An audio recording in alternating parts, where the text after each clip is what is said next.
Welcome to the Vet Dental Show. I'm Brett Beckman, board certified veterinary dentist, and we bring this podcast to you every Wednesday as a veterinarian, as a technician, as a dentistry team to help you be even better at veterinary dentistry in your practice. We're sponsored and partnered today with the Veterinary Dental Practitioner Program. If you're interested in being among the best anywhere in general practice as a team in veterinary dentistry, I invite you to request an invitation. Just go to ivdi.org/INV, like invitation, first three letters INV. So IVDI, International Veterinary Dentistry Institute, ivdi.org/INV, and we'll get you the information that you need. What classes are available to learn root canals? Short answer to that, there are none. The AVDC prohibits veterinary dentists from teaching root canal therapy to general practitioners. The learning curve is way, way too high. And I used to tell people 10 years ago, 12 years ago, whatever it may be, 15 years ago, that I've been doing root canals after becoming a specialist for 10 years, and I think I'm just now getting good. And so that kind of puts perspective into how difficult these things are from a decision-making standpoint. So we don't teach these. They used to at the dental forum, they don't anymore because they realize that's not the thing to do. You don't see enough, you don't have enough practice. And enough practice is probably 5,000 to 10,000 hours of practice to get really good at these where you can do them and do them quickly and efficiently. So not something that you'll do in practice, not something that you're willing, unless you're specializing, to put the time into to make it happen so that you're good and you're providing a good value to the patient.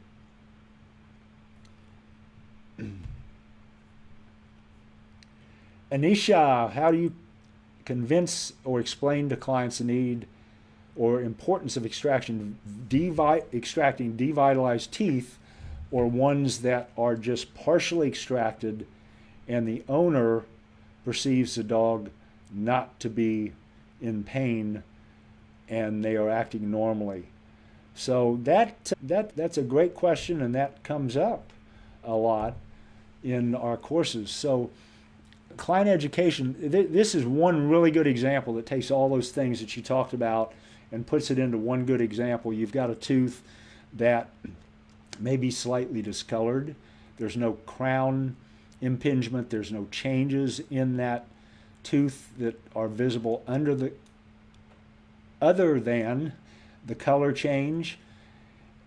Or you have a tooth that has a lucency radiographically, but looks perfectly normal with no color change. So those two situations may be difficult to explain to the client without having good images.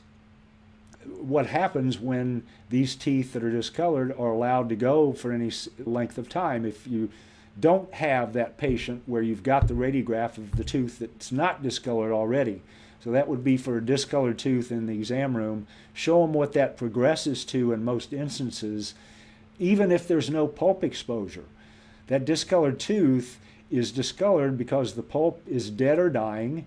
When that pulp dies, it releases toxins and metabolites that destroy the bone around the tooth apex that result in that lucency. So it doesn't have to have infection associated with it. It's just those toxic metabolites of pulp necrosis that cause the inflammatory condition that results in the periapical loss of the bone.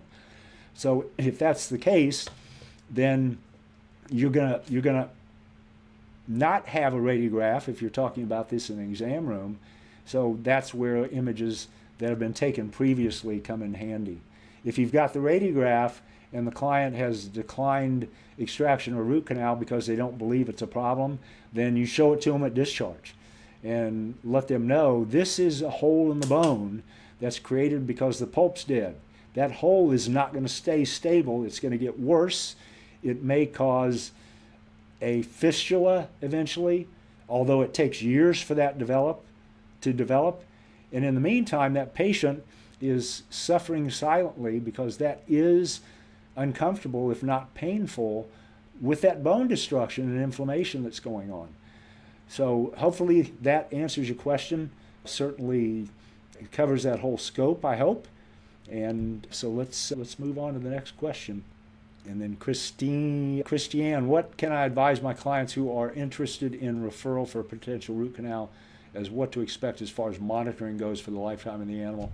That's another real practical question from a potential referral, from a general practice potential referral standpoint, which should come up a lot now that you guys are versed in what the potential for root canals would be versus not root canals. So what do we tell the client's going to be involved with that? Number one, if you're coming to my practice, we're going to put a crown on that tooth, and then unless that patient's older and doesn't have an expectancy of 5 years to still be with us. So we're going to put a crown on that to protect that, because we know that micro leakage happens around any composite restoration and can start, and generally does in humans, around 5 years after that restoration is placed if it's not covered with a crown.